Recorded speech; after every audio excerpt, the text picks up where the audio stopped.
I'm Amy Cherry. This local news is a service of Flagler County's Toyota dealer, Beaver Toyota, here to wow ya. Flagler Beach's most important north to south route is finally getting repaired. Hurricanes Matthew and Irma damaged and washed out parts of State Road A1A. The road was temporarily repaired, but now permanent repairs are on the way. Flagler Beach City Manager Larry Newsom says the work will be done in a way that minimizes impacts on restaurants and businesses. They're not going to close the whole section of the roadway on the north side or on the south side where most of your restaurants are at. They're going to do it block by block. He says work is slated to begin in the next month or two after utilities are relocated. Traffic will be detoured down Central during this construction project. So just be careful when you're out walking your dog or in the golf cart or anything else, because you got 15,000 cars a day that travel down A1A, and they will be diverted to Central Avenue. Newsom says public meetings will be held so that folks can learn more about the impact the work could have on traffic and the local economy. This portion of Flagler's Morning Local News, a service of the Daytona Beach International Airport. Save time, money, and stress. Daytona Beach International Airport,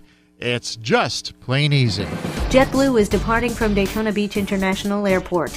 Director of Business Development Jay Cassins says the airline will cease nonstop service between Daytona Beach and New York in the new year, exactly 3 years from when it began. JetBlue felt a lot of pressure system-wide because of increasing costs across the board. So fuel prices went up over 40%. Their in-flight crew recently unionized. Some of their maintenance costs went up. They were under pressure to make changes. Cassins says the flight started well above expectations for a new market, and JetBlue had even considered a service expansion. In 2017, we made progress. Our passenger traffic for JetBlue was up near 10%. Our load factors were up every single month except for 1 month when we had a hurricane. But we continued to make progress, and even through the first half of 2018, we were up over 2017. But he says while flights were full, airfares were below the entire state for markets that had JetBlue service, and with one flight a day, revenues couldn't cover expenses.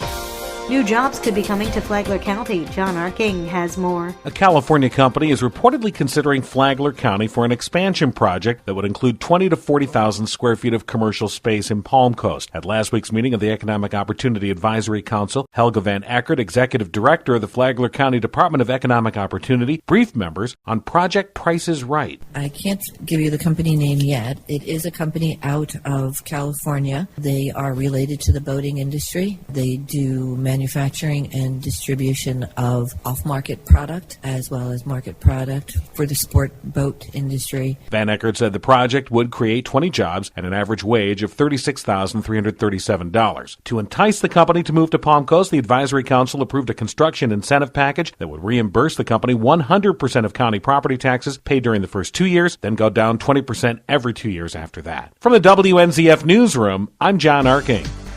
3 Flagler County staffers will be deployed to the Panhandle to assist with the recovery efforts after Hurricane Michael made landfall. Emergency Management Chief Jonathan Lord and 2 of his team members, Leah Tardanico and Neelan Joseph, will provide support at the Walton County Emergency Operations Center located in Defuniak Springs. Lord will be deployed for 2 weeks beginning today. Tardanico will join him for the first week of the deployment and Joseph for the second week. Tardanico was hired this past August and Joseph was hired this past June. Flagler County staff will join emergency management personnel from Polk and Brevard counties for this deployment. It's an honor to be able to help other communities during their time of need, Commissioner Nate McLaughlin said. We received so much help the past 2 years when we were hit by Matthew and then Irma. It's wonderful to be able to return the favor. For Flagler's Morning News, I'm Tony Magoo. And now you're up to date on Flagler's Morning News. I'm Amy Cherry.